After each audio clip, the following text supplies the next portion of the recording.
Ang kwentong ito ay hango sa totoong buhay. Karanasan ito ni Topacio. Taong 1979, Tanhay, Negros Oriental.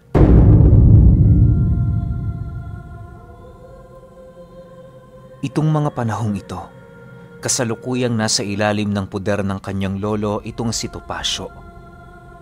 Kilala yung albularyo sa kanilang lugar, kaya na may bata pa lamang siya may alam na siya ukol sa mga lihim na karunungan. Habang tumatanda itong si Topacio, unti-unti siyang naliliwanagan kung ano ang kahihinatnan ng buhay ng tao. Natatangi ang kanyang pag-iisip, gawa ng labis niyang ipinapangamba ang nalalapit na wakas ng kanyang buhay. Isipin ninyo, sa edad niyang 19 na taong gulang, wala siyang ibang tinuunan ng pansin kundi ang magsaliksik kung papaano madadaig ang kamatayan.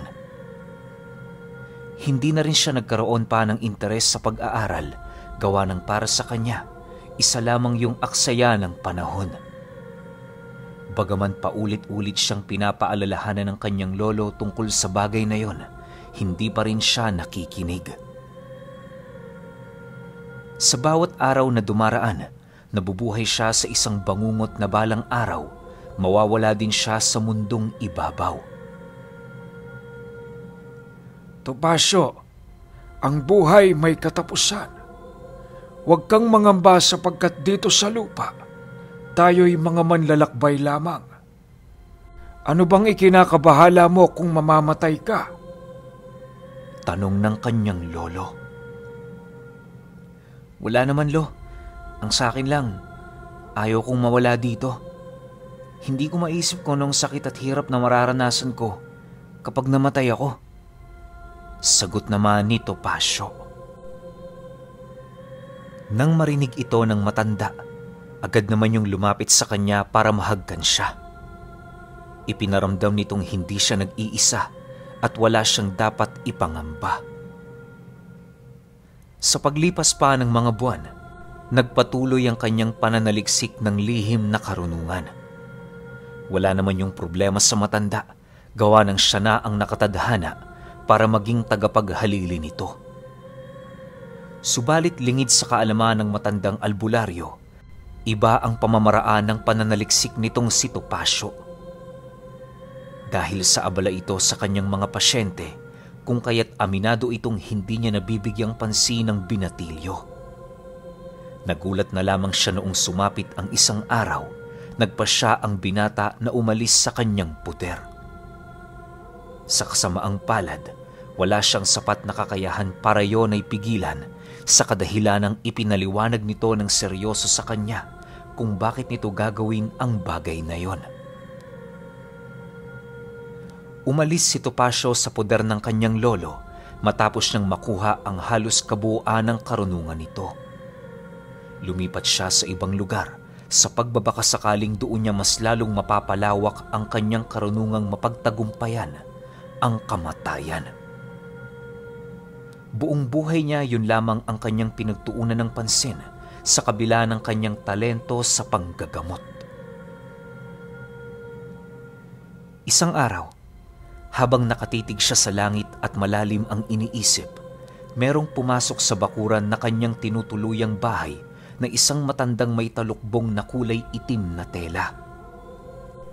Dali-dali yung lumapit sa kanya na parabang matagal na siya nitong kakilala. Nang mapansin niya ang paglapit ng matanda, agad naman niya yung tinitigan ng maigi habang nananatiling walang imik. Pagramdam niyang nagdadala ito ng kakaibang presensya, minabuti niyang tumayo habang tinatanong ito ng, "Sino ho ba kayo? Bakit kayo pumasok nang wala man lang abiso?" Topacio. Kilala kita. Kilala ko din ang lolo mo. Alam ko kung bakit ka napunta rito. Ako ang kailangan mo, Topacio. Narito ako para tulungan ka sa problema mo. Mahinahong sagot naman ng matanda.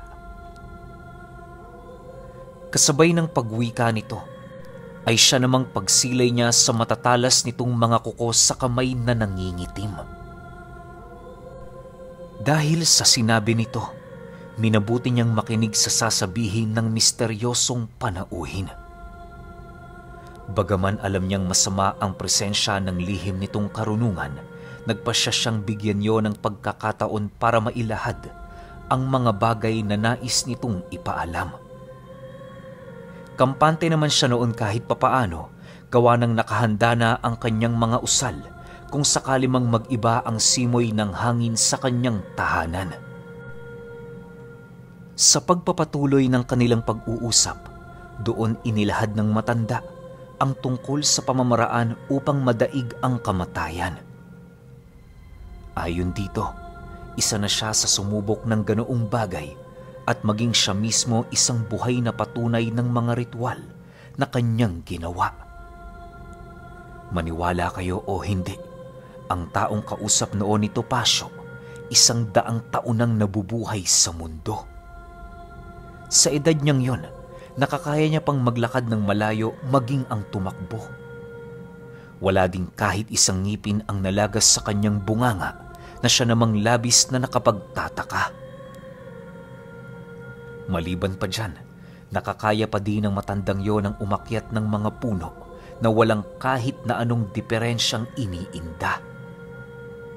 Dagdag pa ng matanda na upang madaig ang kamatayan, kailangan mong sumailalim sa karunungan ng kaliwa sapagkat taliwas ang ganoong paniniwala sa mga karunungang kasalukuyan niyang tinatangan. Alam mo, iho, kagaya mo ko noong bata ako. Siguro yun ang dahilan kung bakit kita natuntun. Alam kong alam mo na noong nabuhay ka sa mundo, unti-unti nang umaabante ang oras mo. Habang ika'y tumatanda, nararamdaman mo sa iyong sarili ang takot na mawala. Sabihin mo sa akin, Topacio, bukod sa sakit na iyong nadarama bago ka tuluyang mamatay, ano pa ang labis na nag-uudyok sa iyo para magapi ito? Tandaan mo, katakot-takot na sumpa ang maaaring mangyari sa iyo kung papasukin mo ang ganitong larangan ng hindi pinag-iisipan. Wika ng matanda, matapos nitong maidetalye ang mga bagay-bagay na kinakailangang malaman ni Topacio. Matapos nitong makapagsalita, kumuha yon ng kutsilyo at walang pagdadalawang isip na hiniwa nito ang kanyang braso. Pagsilay doon ni Topacio, tumambad sa kanya ang nabubulok na ugat ng matanda na parabang ang katawang lupa nito matagal nang namatay. Sa pagpapatuloy ng kanyang pagmamasid, doon niya unti-unting nauunawaan ang bawat katagang inilahad sa kanya ng misteryosong panauhin. Habang paulit-ulit niyang inaalala ang itinanong ng matanda, doon tuluyang pumasok sa isip niya ang takot na minsan na niyang naramdaman. Ayon kay Topacio, kaya lang naman siya takot mamatay sa kadahilanang hindi niya kayang maisip kung ano ang kahihinatnan ng kanyang buhay. Alam niyang kapag naabot na ng kanyang katawan ng limitasyon, maglalaho na lamang siya na parang bula. Sa kasamaang palad, medyo nag-aalangan pa siyang maniwala sa langit at impyerno, gawa ng para sa kanya, ang kamatayan ay ang pagkamatay rin ng kaluluwang nakasapi sa katawang lupa. Bagaman isang katawa-tawang paniniwala, para kay Topacio yon ang kanyang pinakapunto kung bakit ayaw niyang tumanda at mamatay. Dagdag pa niya na, ayaw niyang mawala ang lahat ng kanyang mga memorya na kanyang pinagdaanan dito sa mundong ibabaw. Kung meron mang pagkakataong matatanggap niya ang kamatayan, yon ay kapag malaman niya ang magiging hinaharap ng kanyang buhay sa kabila. Matapos ang kanilang pag-uusap, pansamantalang umalis na muna ang matanda sa tahanan niya. Hindi na yon nagpaabot ng takip silim na parabang marami pa itong gagawin. Sa paglipas ng mga araw, doon na niya napapansin ang pagbisita ng matanda. Kada 3:00 ng hapon, bumibisita ito sa kanya at umaalis rin tuwing sasapit ang 5:00. Ang labis lang noong ipinagtataka ni Topacio ay kung bakit biglaan ang pag-alis ng matanda kahit hindi pa tapos ang kanilang pag-uusap. Pakiramdam niya, umiiwas itong maabutan ng dilim sa bahay niya na para bang meron ditong mangyayaring masama. Lumipas pa ang buwan. Kilalang-kilala na niya ang matandang yon. Kasalukuyan na din siya noong nag-aaral ng karunungan nito para madaig ang kamatayan. Ang unang ginawa noon ni Topacio, talikuran ang lahat ng karunungang ipinasa ng kanyang lolo para mayakap ng buo ang karunungan ng matanda sa kaliwa. Isang hapon, bago pa man sumapit ang 5:00, ibinili ng matanda na huwag siyang matulog sa pagsapit ng gabi. Buksan niya rin ang lahat ng pinto at bintana ng kanyang bahay dahil yon ang pinakaunang pagkakataon na bibisita siya sa tahanan nito ng gabi. Dagdag pa ng matanda, wala din dapat siyang kakainin sa hapunan gawa ng meron itong daladalang karne na kanilang pagsasaluhan. Matapos itong mailahad sa kanya ng matanda, dali-dali naman yung umalis ng walang kahit na ano pang bagay na sinasabi. Sa pagbalik ng katahimikan sa paligid, minabuti ni Topaciong sundin ang lahat ng utos nito. Para sa kanya, maituturing na niyang maestro ang matandang yon dahil sa hirap at sakripisyo nito, maipasa lamang ang tinatangan nitong karunungan sa kanya. Ilang oras pa ang lumipas, pumatak na nga ang 10:00 ng gabi. Napakadilim na noon sa buong paligid, subalit hindi niya pa rin nagagawang magsindi ng kahit isang gasera. Bagaman pinuputakte na siya ng lamok sa loob ng bahay niya, nananatili siyang naghihintay sa pagbisita ng matanda. Ilang minuto pa ang lumipas, bigla naman siya noong napatayo nang makaramdam siya ng kung anong nilalang na mabilisang tumatakbo sa kanyang bakuran. Pag-akmang tatayo na siya sa kanyang kinauupuan, nasipat niya ang 4 na matang nanlilisik na nakatayo sa entradang pinto ng kanyang tahanan. Sa isang iglap, doon niya dahan-dahang nasipat ang paglitaw ng iba pa nitong mga kasama na agad na pumalibot sa bahay niya. Dahil sa takot noon ni Topacio, hindi na siya nagdalawang isip pang magbigkas ng mga buhay na kataga. Subalit bago pa man niya yun matapos, nagawa na siyang mapigilan ng matanda.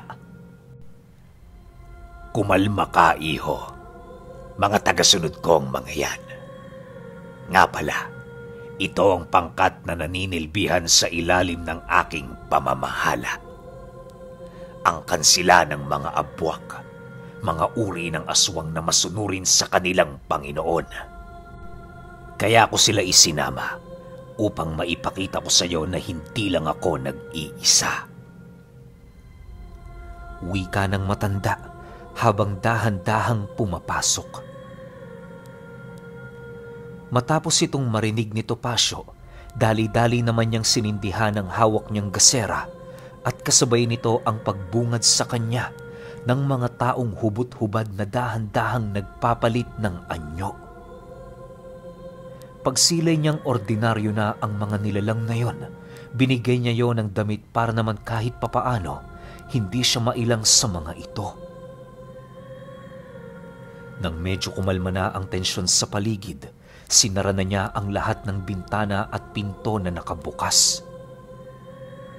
Ilang minuto pa ang lumipas, nasipat naman niya ang isa sa mga abwak na merong hinihilang tao na nakagapos.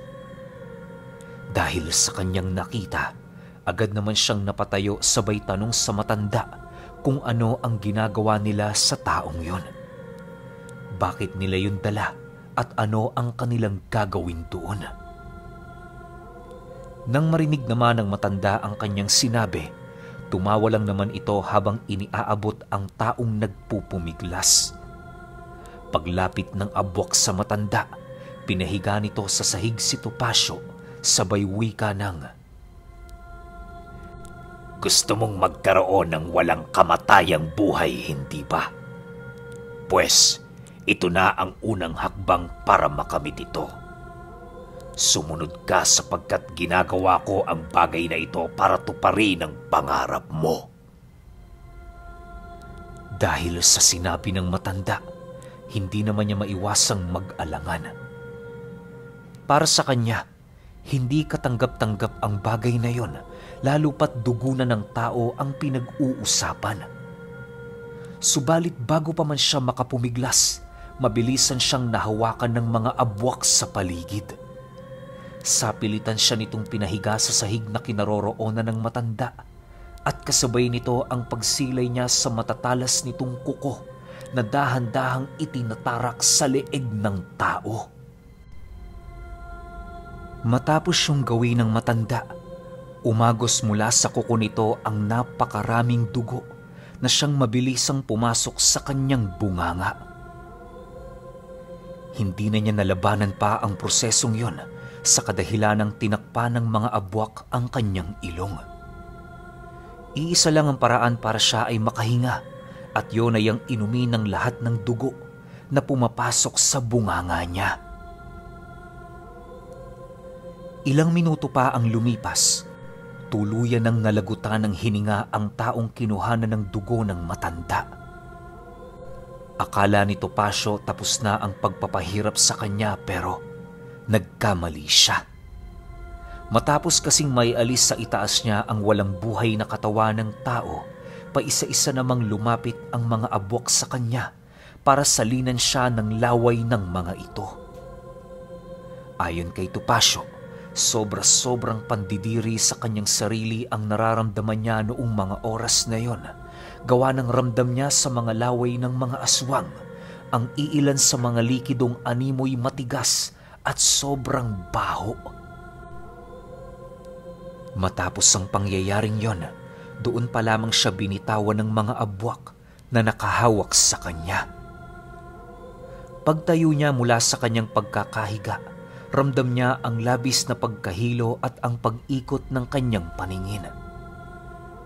Maya-maya pa, nasipat niya ang matandang kinakatay ang katawan ng taong yon na parabang nagkakatay lang ito ng karne ng baboy.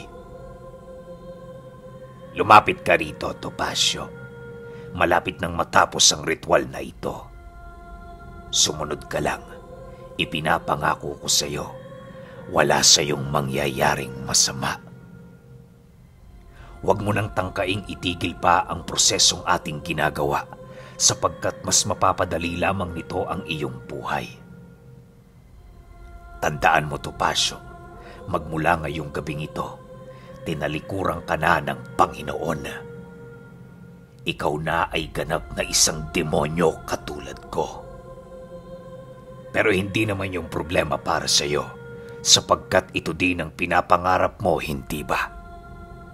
Nagsaliksik ka at pinalawak mo ang iyong karunungan para sa pagkakataong ito." Wika ng matanda. Nang marinig ito ni Topacio, nagpasya siyang sundin na lamang ang sinasabi ng matandang yon. Paglapit niya roon, iniabot nito sa kanya ang buong parte ng puso ng tao para kainin. Dahil sa wala na siyang pagpipilian, tila ba kahit labag man sa kanyang kalooban, nagawa niyang sumunod sa nais nito. Akala ni Topacio madadaya na niya sa pamamaraang yon ng kamatayan, subalit nagkamali siya. Lingid sa kanyang kaalaman na ang ritual na yon ay para sa pagsasalin ng abilidad at kakayahan ng isang gabunang abwak. Makalipas ang gabi, doon na nagbago ang buhay ni Topacio. Walang araw na hindi siya nakakaramdam ng gutom at labis na pagkatakam sa mga karne ng taong nakapaligid sa kanilang baryo. Mas tumindi na din ang kanyang pang-amoy na halos kahit milya-milya pa ang layo ng buntis sa kanilang lugar, nagagawa niya yung matunton. Nag-umpisa na ding magtipon ang mga abwak sa kanyang bahay, gawa ng kinikilala na siya nito bilang bagong pinuno ng kanilang uri. Ang matanda naman noon, nananatiling nasa kanyang likod, handang umalalay sa mga bagay na hindi niya paggaanong nauunawaan sa bago niyang katauhan. Halos nananalasa din ang grupo noon ni Topacio sa tinitirhan niyang baryo sa loob ng 2 linggo, kung saan marami ang nawala at namatay. Alam din ng karamihan sa lugar na yon na sila ang mga aswang na gumagambala, kung kaya't sinubukan sila doong palayasin. Subalit dahil sa tibay ng loob nitong si Topacio, nakikipagbuno siya sa mga ito umaga man o gabi. Dala ng pagmamatigas ng kanyang grupo, minabuti ng kanyang mga kababaryo na umiwas na lamang. Magmula noong nilabanan nila ang mga ito, ramdam na ramdam nila ang paglikas ng mga taong minsang payapang tumira sa lugar na yon. Mahirap mang sabihin pero namayagpag talaga ang angka ni Topacio at ang matanda sa lugar ng halos humigit 1 taon. Nang nakuha na nila ang atensyon ng ibang albularyong nakatira sa mga malalapit na baryo, doon na sila nalagay sa alanganin. Mas lalong tumindi pa noon ang suliranin ng kanilang angkan nang mapag-alaman ni Topacio na mismong ang kanyang sariling lolo ang namumuno para sila'y lipulin. Alam niyang nakilala na siya nito sapagkat kahit nasa anyo man siya ng demonyo, walang makakapigil sa lukso ng kanilang mga dugo. Dahil sa kanyang pag-aalangan, nagpasya ang kanyang maestro na kaharapin ng kanyang lolo. Subalit dahil sa lakas ng karga nito, hindi ito nagawang mapaslang ng matanda. Ang nangyari, nasunog ang kaluluwa nito, gawa ng nadaigyo ng lolo ni Topacio sa isang espiritual na kombate. Inabot din ng 3 araw na nawala ang wisyo ng matanda bago yun bumalik ng baldado at nang hihina. Partida, nasa baryo pa nila Topacio ang kanyang lolo noong kaharapin nito ang bago niyang maestro. Matapos ang pangyayaring yon, maraming abwak ang nagsakripisyo ng kanilang buhay, madaig lamang ang sumpa ng albularyong nagpahirap sa matandang kanilang sinusunod. Ngunit kahit ilang buhay pa man ang ialay ng mga abwak, wala itong kakayahan para maalis ang sumpang nakakapit sa katawan nito. Para sa mga hindi nakakaalam, ang abwak ay isang uri ng aswang kung saan karaniwan nilang kinakain ay tao. Kahit anong tao, basta kaya nilang paslangin, hindi sila magdadalawang isip na kainin ito. Wala din sa edad ang kanilang pagpatay ng kanilang biktima, gawa ng sila yung uri ng mga aswang na masyadong ganid sa laman. Kinikilala sila bilang mga peste sa mga baryo sa kadahilan ng wala silang sinasanto. Ang ibang aswang gumagalang sa mga taong naroon sa baryong tinitirhan nila, subalit ang mga abwak ginagamit ang pagkakataong yon para makapambiktima. Hindi sila tumitigil hanggat hindi dumarating ang puntong merong namatay sa kanilang pamilya. Iba din ang pag-uugali ng mga abwak kapag may albularyong nakapatay ng kanilang miyembro. Kapag naamoy nilang may kalakasan nito, sila na mismo ang umiiwas. Sa madaling sabi, pinapalusot nila ang kasalanan nito na parabang walang halaga sa kanila ang namatay nilang kasama. Makalipas pa ang ilang araw ng kanilang pakikipaglaban sa mga albularyong pilit pumapasok sa pugad nila, doon na nga nang hina ang pangkat ni Topacio. Nahihirapan na din silang lumabas ng kanilang pugad sa kadahilan ng silyado na ang paligid ng lugar na kinaroroonan nila. Nabalitaan din nila noong nagtipo na ang mga grupo ng albularyo sa baryong yon na siya namang labis nilang ikinabahala. Alam ni Topacio na kinakailangan na nilang tumakas sa lugar pero wala silang kakayahan para gawin ito. Isang araw, nabalitaan na lamang niyang dumating ang kanyang lolo sa baryong kinaroroonan nila. Labis-labis na ang kanyang kaba. Gawa ng alam niya sa kanyang sarili na wala siya doong pagmumukhang maipapakita. Pagsapit ng hapon, nagulat na lamang noon si Topacio nang masipat niya yung naglalakad sa entradang pinto ng kanilang bakuran. Kasama nito ang iilang mga albularyo na agad namang pinaslang ang mga mahihinang abwak na nasa wangis ng tao. Dahil sa pagsilay niyang unti-unti nang namamatay ang mga nilalang na itinuring na niyang pamilya, kung kaya't wala siyang nagawa kundi ang lumaban. Subalit dahil sa lakas at dami ng mga albularyong pumaikot sa kanya, madali lang sa mga itong siya ay daragin sa lupa.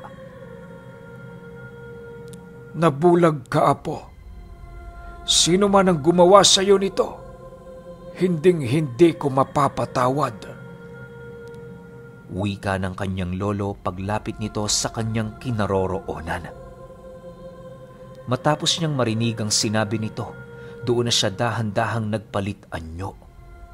Animoy sa hindi malamang dahilan, naramdaman niya ang pagmamahal nito na halos napakatagal niyang hinanap. Habang umiiyak noon si Topacio, pinatay ng kanyang lolo ang lahat ng abwak sa loob ng kanyang bahay. Hindi din ito pinaligtas ang matandang nagturo sa kanya kung papaano gapiin ang kamatayan. Sa pagbalik ng katahimikan sa paligid, agad naman siyang dinala ng kanyang lolo sa dati nilang tahanan. Sinubukan pa siya nitong pagalingin pero ramdam na niya ang nalalapit na katapusan ng kanyang buhay.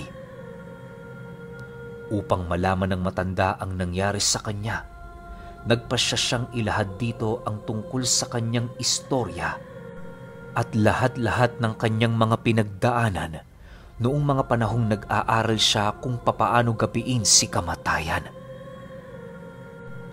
Pero ang pinakatumatak na ikinuwento niya sa lolo niya ay yung may biglaan na lamang nagpakita at nagturo sa kanya na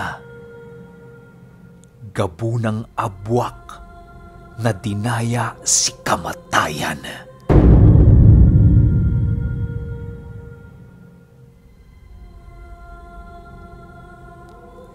Okay, opinion ko sa kwento.